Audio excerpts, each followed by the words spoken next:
ఓం నమ శివాయ 17వ అధ్యాయము అంగీరసుడు ధనలోభునకు చేసిన తత్వోపదేశం. ఓ మునిశ్రేష్ఠులారా, ఓ ధనలోభి, నీకు కలిగిన సంశయంబులకు సమాధానం చెప్పుచున్నాను వినుము. కర్మ వలన ఆత్మకు దేహాధారణం సంభవించుచున్నది. కావున శరీరోత్పత్తికి కర్మ కారణమగుచున్నది. శరీరధారణం వలనే ఆత్మ కర్మను చేయును కనుక కర్మ చేయుటకు శరీరమే కారణమగుచున్నది. స్థూల సూక్ష్మ శరీర సంబంధం వలన ఆత్మకు కర్మ సంబంధం కలుగునని తొల్లి పరమేశ్వరుడు పార్వతీదేవికి వివరించెను.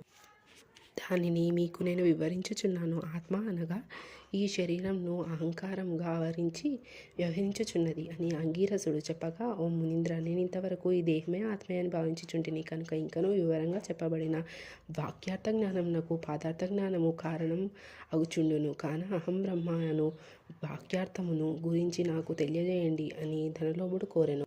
అప్పుడు ధనలోభునితో అంగీరసుడు ఇట్లా అనెను: ఈ దేహము అంతఃకరణ వృత్తికి సాక్షియే. నేను నాది అని చెప్పబడు జీవాత్మయే అహం అను శబ్దము.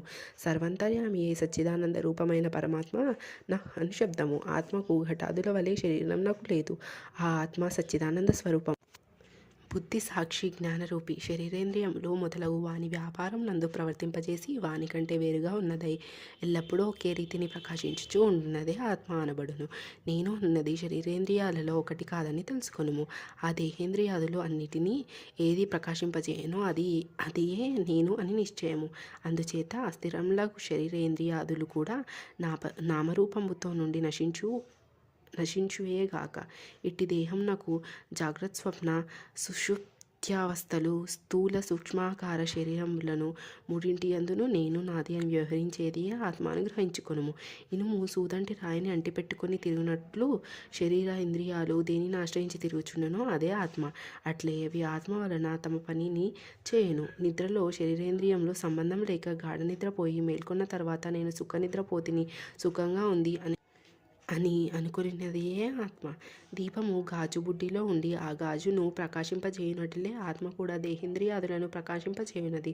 ఆత్మ పరమాత్మ స్వరూపమగుట వలన దానికి ధారాపుత్రాదులు ఇష్టమగుచున్నారు. అట్టి విశేష ప్రేమాస్పదమగు వస్తువేదో అదియే పరమాత్మ అని గ్రహింపుము. తత్వమసి మొదలైన వాక్యములందలి త్వం అను పదమునకు కించిత్ జ్ఞాత్వాది విశిష్టమందు జీవాత్మే అని అర్థం. తత్ అను పదమునకు సర్వజ్ఞ దిగుణాత్వ విశిష్టమైన సచ్చిదానంద స్వరూపం అని అర్థము. తత్వమసి అనేది జీవాత్మ పరమాత్మల ఏకత్వమును బోధించును. ఈ రీతిగా సర్వజ్ఞాత్వాది ధర్మములను వదిలివేయగా సచ్చిదానంద రూపం ఒకటియే నిలిచియో అదియే ఆత్మదేహ లక్షణము. ఉండుట, జన్మించుట, పెరుగుట, క్షీణించుట, చచ్చుట మొదలగు 6 భాగములు శరీరానికి కానీ ఆత్మకు లేవు. జ్ఞానానంద స్వరూపమే పూర్ణతత్వం గలది. వేదములలో దేనికి సర్వజ్ఞత్వము, ఉపదేశము, సంపూర్ణత్వము నిరూపింపబడి ఉన్నదో అది ఏ ఆత్మ. ఒక కుండను చూచి అది మట్టితో చేసినది అని ఏ విధంగా గ్రహించుతామో అటులనే ఒక దేహంతర్యామి అగు జీవాత్మ పరమాత్మ అని తెలుసుకొనుము.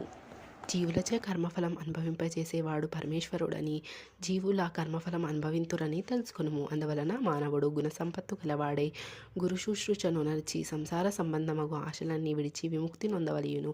మంచి పనులు తలచిన చిత్తశుద్ధియు దాని వలన భక్తి జ్ఞాన వైరాగ్యము కలిగి ముక్తి పొందును. అందువలన సత్కర్మానుష్ఠానము చేయవలయును. మంచి పనులు చేసినా గాని ముక్తి లభించును అని అంగీరసుడు చెప్పగా ధనలోభుడు నమస్కరించి ఇట్లనెను.